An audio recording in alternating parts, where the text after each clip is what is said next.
자, 반갑습니다. 우리 황딱TV를 보시는 많은 또 유튜브를 즐기신 분들한테 오늘 특별한 황딱TV에 또 이렇게 일정을 잡아왔어요.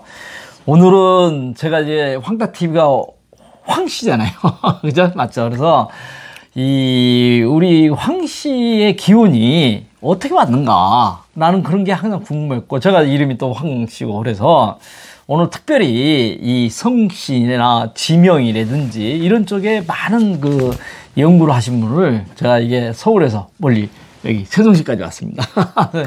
예, 옆에 이렇게 계시는데, 이 도사같이 딱 이렇게 머리 하얀 분이 그 박동 박사님입니다. 박동. 심장이 네, 박동하듯이 심장이 곱고 박동하듯이 박동 박사님이신데, 박동 박사님은 저기 한국지원능력연구원에서 선임 연구원으로도 계시면서 본인이 그 굉장히 그 역사, 그 다음에 성씨, 지명에 대해서 많은 연구를 하셨어요.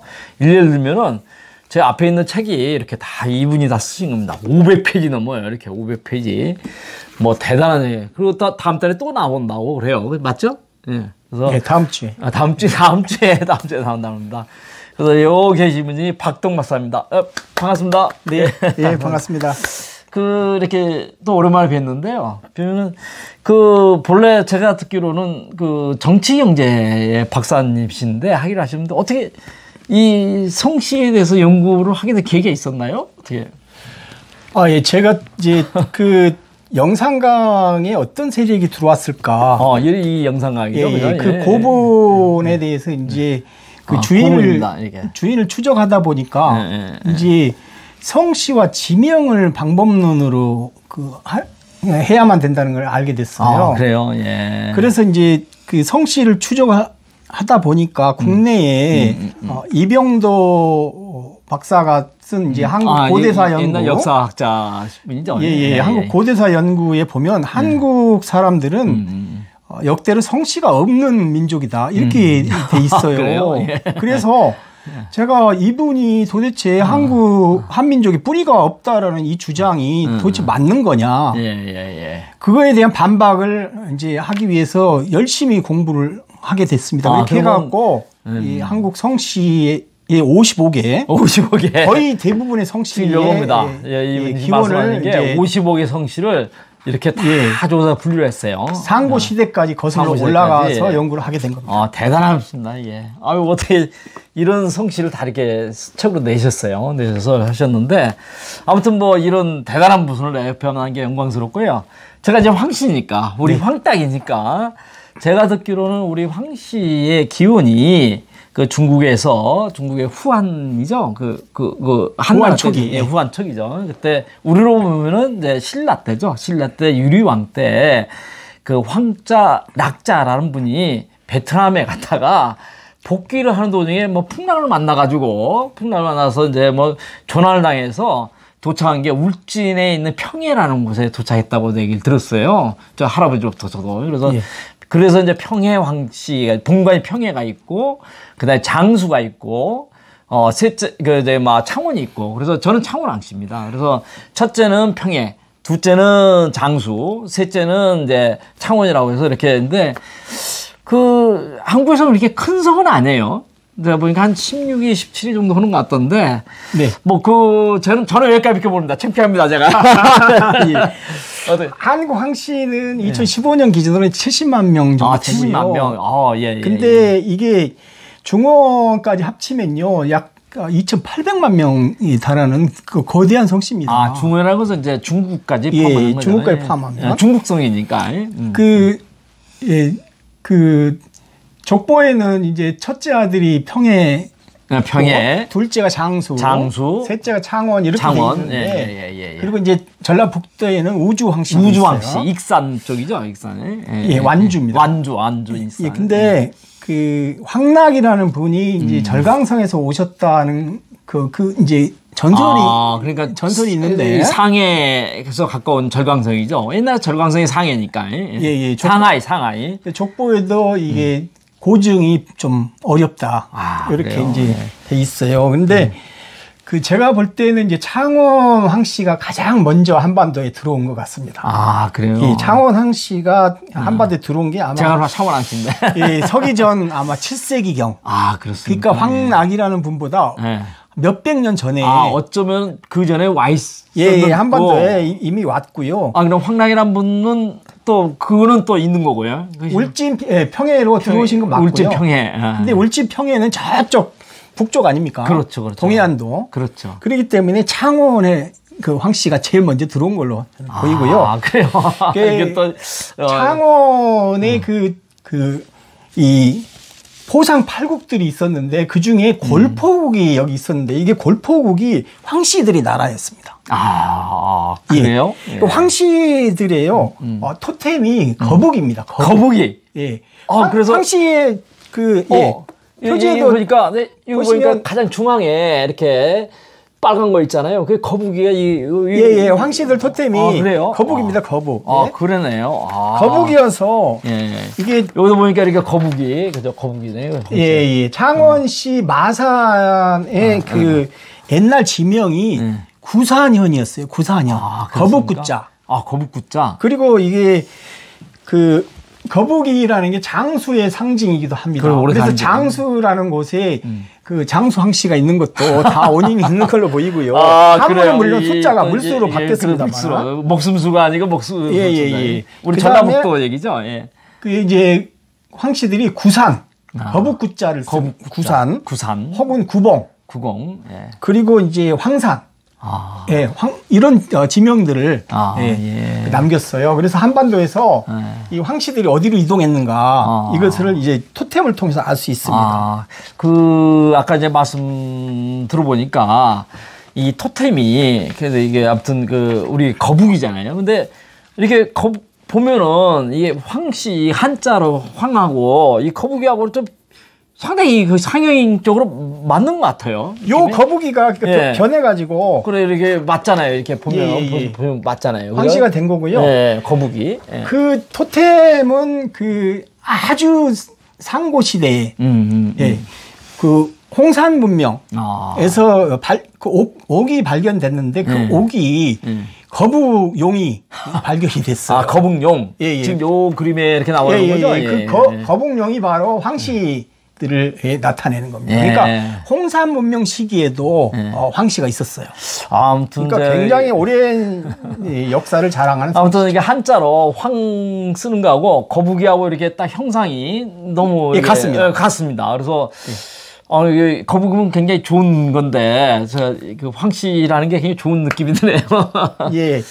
그러니까 이제 창원에 들어온 성씨가 가장 중요한 성씨로 보이고요. 장수도 가야 문명이 발굴된 걸로 보면 황씨들이 가야 지역에서 굉장히 중요한 영향력을 행사합니다. 가야하니까 또 생각이 나는데요.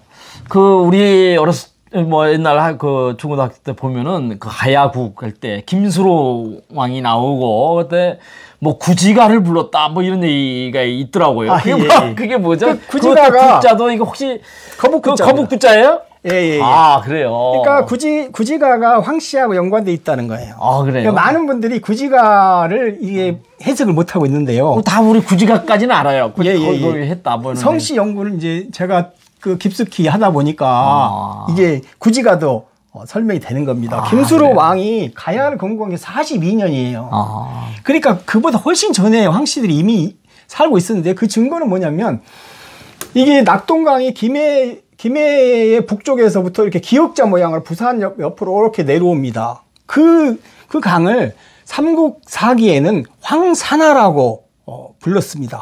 그렇습니다. 그러니까 이거 기역자 내 안에 있는 그 지역은 다 황씨들이 살고 있었던 것이죠. 그런데 이제 김수로의 김씨들이 이제 중원에서 급하게 이제 흉노족들이죠. 급하게 이제 왕망의 나라를 세웠다가 이제 15년 만에 멸망을 해버리니까 이제 도피를 해야 되잖아요. 그래서 한반도로 들어오게 됐는데 그때 이제 이 황씨들이 살고 있었던 이 김해 지역을 이제 황씨들이 살고 있는 땅을 이제 황씨들을 다른 지역으로 보내고 제가 볼 때 장수 황씨가 그래서 장수로 이동을 한 걸 보이고요. 창원에서 네, 장수로 전라북도까지 내륙으로 이주시키고 김해 김씨들을 이제 그 김해 땅으로 이제 그러니까 이제 김수로잖아요. 김씨잖아요. 그래서 구지가라는 게 뭐라고 그러죠? 그래서 이제 구지가 내용을 보면은 소개해 주시면 되게 거부가 머리를 내밀어라. 만일 내밀지 않으면 구워 먹으리 이렇게 돼 있거든요. 근데 이거를 현대적 의미로 해석을 하면 어떻게 되냐면요. 거북이는 황씨이기 때문에 황씨들아 정체를 드러내라. 만일 모습을 드러내지 않으면 모두 죽여버리겠다. 그게 구지가예요? 이게 구지가의 내용입니다. 그러니까 구지가의 내용의 기본적인 테마는 뭐냐면 황씨들이 자기들이 한반도에 기원전 7세기 무렵에 창원 김해 이쪽 지역에 이미 토착 세력이 살고 있었는데 이게 이제 정치적인 이유로 그때 이제 이 변진국들하고 마한하고 합의를 해가지고 이 김씨들을 김해에다 집어 넣어준 겁니다. 그러니까 김씨들이 거기다가 김이라는 벌써 지명에다 김씨를 집어 넣잖아요. 옛날에 무조건 지명에 다 황씨들은 황 또는 구. 김해는 김. 김씨들은 김해 이렇게 한 거죠. 그러니까 42년에 김씨들이 들어온 거예요. 그러니까 그 이전에 살고 있던 토착 세력들이 나가려고 하겠어요. 밀어내려고. 그래서 이제 밀어내리려고 구지가를 힘차게 불렀다는 거잖아요. 목을 내밀지 않으면 그렇죠. 다 죽여버리겠다. 죽이겠다. 이거 슬픈데 갑자기. 그리고 이제 이게 황씨들이 김해에 있었다는 거는 삼국사기 기록에 거기가 아까 말씀드렸던 그 김해 북쪽에서부터 부산하고 김해 사이를 흐르는 이 낙동강이 항산하다는 기록이 삼국사기에 있습니다. 아이고 이게 우리 황씨가 참 역사가 오래됐네요. 역사가 오래됐고 또 이게 그런 어떤 그 끔찍스러운 구지가도 한번 들어봤는데요. 근데 이제 이게 반전이 또 있어요. 반전이 있습니까? 이제 그 김씨들이 들어와가지고 이게 흉노 세력들인데 김씨들이 김해 김씨 이들이 이제 그 철기 문명을 이제 빠른 속도로 이제 발전시켜가지고 변진의 철을 생산한 주축이 바로 금강가야였어요. 그렇죠. 김씨들. 그래서 이제 고대 시대에는 철이 있는 세력이 군사력이 막강해지고 그렇게 되면은 강대국이 되고자 하는 욕망을 표명하지 않겠습니까? 그래서 이제 처음 들어올 때는 사정사정이 아까 들어왔는데 이제 마한 전체한테 마한 변환하고 이제 전쟁을 선포를 해버린 거죠. 그래가지고 209년에 하만에 이제 아라가야가 반란을 일으켜요. 하만에 거기 안씨들이 있었어요. 안씨. 그러니까 아라가야가 그 아냐 혹은 알라 이렇게 해서 안씨들이란 안씨들의 땅이었고요. 그러니까 이제 아라가야 세력들이 이제 안씨들이 반란을 일으켜서 209년에 전쟁이 일어납니다. 호상 팔국 전쟁이. 그래서 이게 창원 황씨들과 이제 나머지 7개국 이 연합을 해가지고 이제 이 아라가야를 평정을 해버려요. 그리고 이제 또 전쟁이 212년에 다시 또 발생을 해요. 그래요? 그래서 김해에서 이제 전쟁이 일어나는데 김해까지 점령을 해버리죠. 김해 점령하고 울산까지 치고 올라갑니다. 212년 전쟁에서. 그래서 황씨들이 이제 주축이 돼가지고 다른 이제 시족들과 연합을 해서 그때 이제 신라가 거의 그 멸망할 위기까지 이제 몰고 갑니다. 근데 제가 이제 중국에서 오랫동안 이제 이렇게 근무도 하고 했는데 중국에도 황씨가 굉장히 많더라고요. 우리가 느끼는 것보다 굉장히 많고 또 황씨하면은 황제의 후손이다. 그래가지고 되게 이렇게 우리가 한국에서 알고 있는 황씨보다 훨씬 높게 생각을 하고 있더라고요. 그런 연관성이 있습니까? 이게? 중국 황씨는 아까 말씀드렸지만 2,700만 명. 2,800만 명. 한국까지 하면 2,800만 명. 그렇죠. 우리가 한 70만 명 정도니까. 중국의 시조라고 하는 황제가 바로 황씨. 우리가 황제. 황씨들의 도시조입니다. 도시조.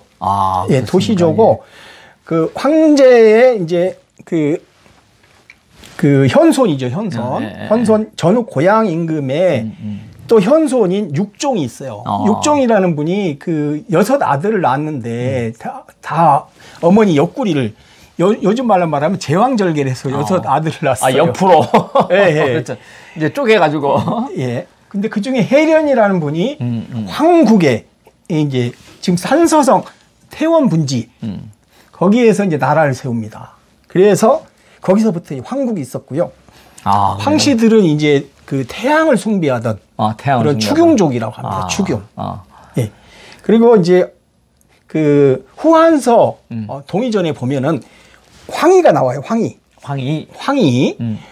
그 누르 황자에다가 이제 그 동의족 할 때 이자. 이자죠. 그래서 황희입니다. 예, 황희. 이게 바로 황씨를 가리킵니다.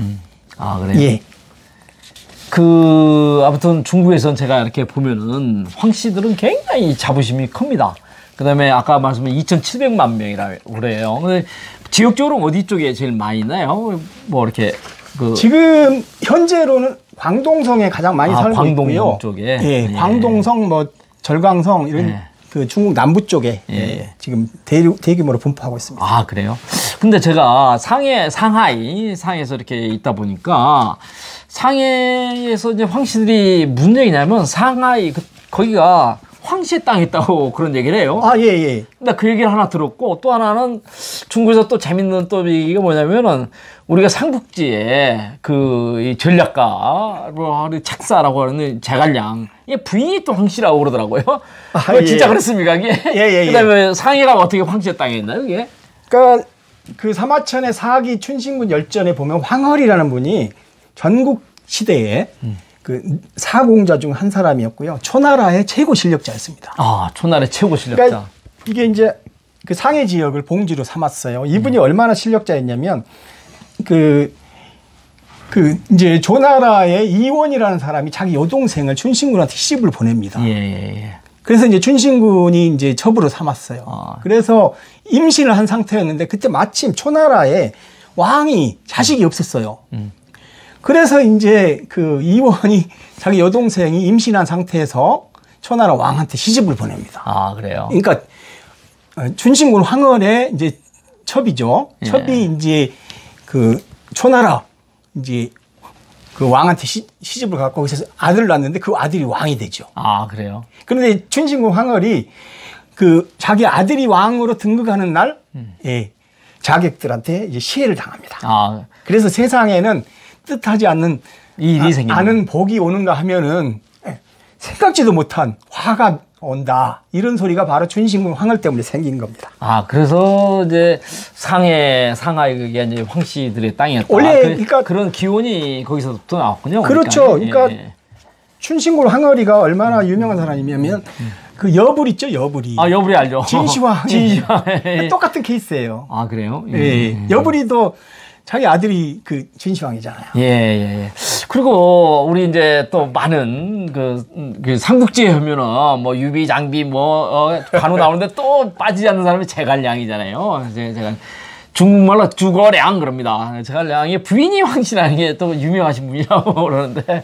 근데 이제 삼국지를 좀 더 저는 한 삼국지를 한 20-30번 읽었는데요. 아, 20-30번. 예, 거의 외우다시피 하는데. 거의 외워.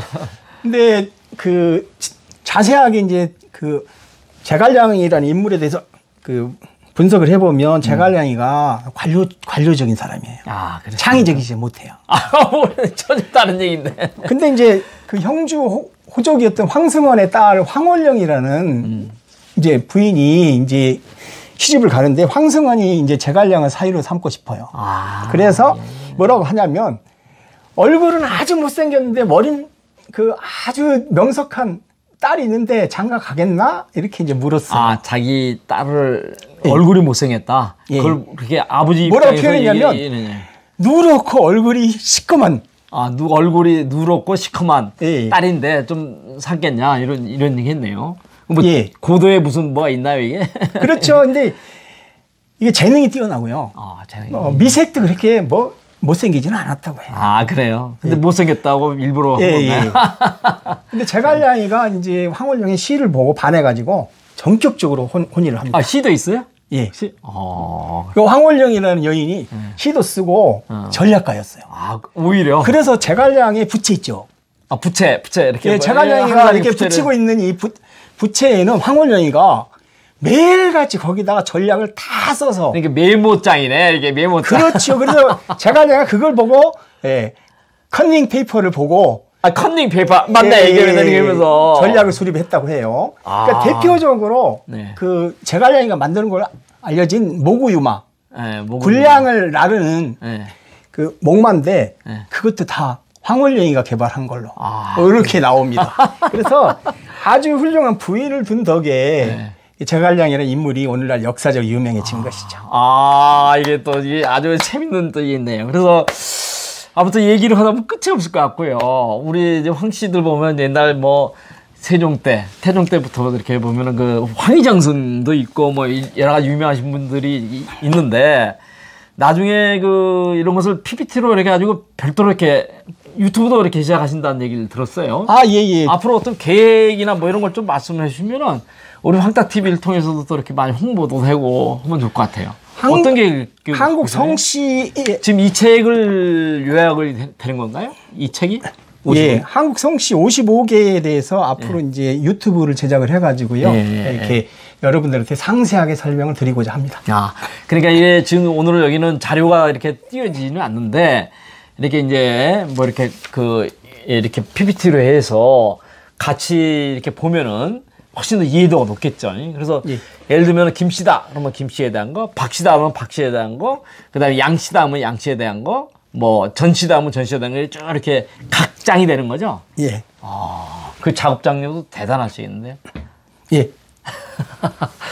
자, 이게 얘기를 하다 보면은 이게 뭐 시간이 엄청나게 많이 되는데 너무 재밌는 게 많습니다. 그래서 앞으로 박동 박사님이 더 이렇게 성씨 연구에 대해서 많은 그 유튜브 영상이 많이 올라올 것 같아요. 우리 또 황탁TV에서도 또 박동TV가 있고 황탁TV가 있는데 거기서도 올라가고 우리도 올라오고 그래서 이런 것들이 많이 좀 펼쳐지기를 바라겠습니다. 예, 오늘 감사합니다. 너무 감사합니다. 바쁘신데 우리 박수 한번 칠까요? 예.